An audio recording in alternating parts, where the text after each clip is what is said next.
हम आगे चल के सूर्यवंश का वर्णन कर रहे हैं। सूर्यवंश में बहुत से राजा हुए हैं और एक राजा हुआ थे विजय, और इनके 3 पुत्र अन्य थे, थरुक, विवक और बाहुक। बाहुक की जब पत्नी गर्भवती थी तो इन्होंने इनके शेष 3 भाइयों ने इनका राज्य इनसे छीन करके इनको वन में भेज दिया।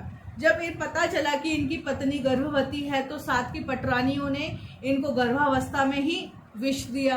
तो जो इनके पुत्र हुए तो वो जहर के साथ जन्म लिए, तो वो जहर को एक शब्द गर भी बोलते हैं, तो इसलिए इनका नाम सगर रखा। सगर के भी 1000 पुत्र हुए, पर क्या एक समय की बात थी, सगर राजा एक यज्ञ करवा रहे थे, अश्वमेध यज्ञ, और इंद्र ने सोचा कि अगर इन्होंने अश्वमेध यज्ञ करवाया तो ये क्या पता मेरे से भी ऊंचा पद प्राप्त कर ले, तो इंद्र इनका घोड़ा चुरा के चले गया। अब यहाँ पर क्या हुआ, इंद्र ने चुरा करके कहाँ छुपाया, ये कपिल मुनि के आश्रम में गंगा सागर पर।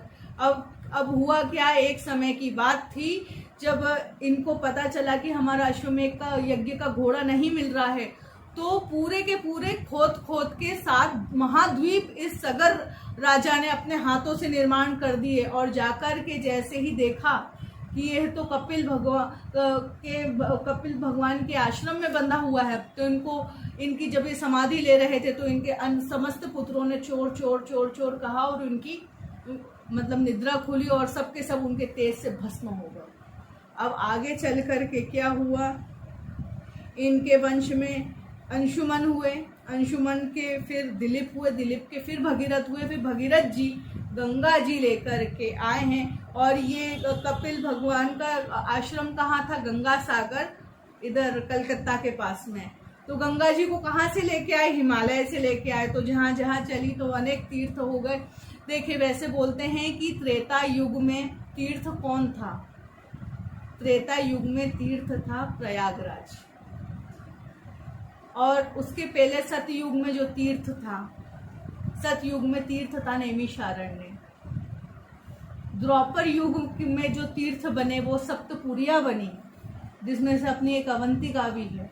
और इस कलयुग में जो तीर्थ है वो पूरा का पूरा गंगा जी का क्षेत्र, ऊपर गंगोत्री से लेकर के गंगा सागर तक, ये अलग अलग तीर्थों की महिमा है। और भगीरथ जी ने तपस्या करी और इस गंगा माँ को इस पृथ्वी पे लाए हैं और अपने पूर्वजों का उद्धार किया। ये जो राजा दिलीप थे, दिलीप की कोई संतान नहीं थी, तो संतान नहीं होने के कारण ये बहुत चिंतित रहते थे, और एक समय अपने गुरु वशिष्ठ जी के पास गए और पूछा कि मुझे संतान क्यों नहीं है। तो वशिष्ठ जी ने ध्यान करके देखा कि, और उनसे राजा दिलीप से कहते कि एक समय की बात थी, तुम इंद्र के निमंत्रण पे स्वर्ग गए थे, पर वहाँ पे तुमने कल्प वृक्ष और कामधेनु को देख करके प्रणाम नहीं किया, उसी का परिणाम है कि इस जन्म में तुमको कोई संतान नहीं है। तो अब बताइए, गुरुदेव की मैं संतान कामना के लिए मैं ऐसा कौन सा यज्ञ करूं, ऐसा कौन सा जप करूं कि जिससे मेरे को संतान हो। तो आगे चल करके वशिष्ठ जी राजा दिलीप से कहते हैं कि यह मेरे आश्रम में एक गौ है जिसका नाम है नंदनी, इसको ले जाइए और आप इसकी सेवा करें। अब राजा दिलीप नंदनी को अपने महल में लेके आते हैं और उसकी सेवा दिन रात बड़े मन से करते हैं।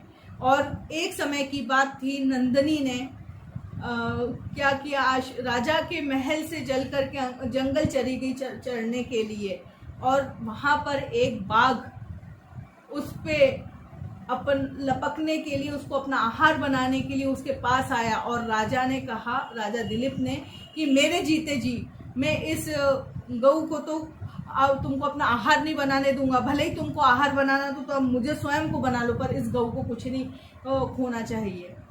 तो फिर ये कहते हैं कि अब मैंने आपकी परीक्षा ली थी। नंदनी बोलती है, मैं आपकी सेवा से खुश हूँ और आपको जरूर पुत्र होगा। अब जैसे ये इनके जो पुत्र, इनके वंश में जो अंशुमन थे, अंशुमन की भी एक कथा बहुत अच्छी आती है। अंशुमन एक बार नदी किनारे जाकर के संध्या वंदन कर रहे थे और वहीं पे रावण खड़ा हुआ था। तो अब जब हम आचमनी करके ऐसे सूर्य को जल छोड़ते हैं या नीचे गिराते हैं जमीन पे, तो अंशुमान ने जब तब करते करते जल पीछे फेंक दिया। फिर रावण ने कहा कि मैं इतना बड़ा कर्मकांड का विद्वान हूँ, इतना बड़ा ज्ञानी हूँ, तो तुमने जल पीछे क्यों फेंका, तुमने अपना नीचे जल क्यों नहीं गिराया।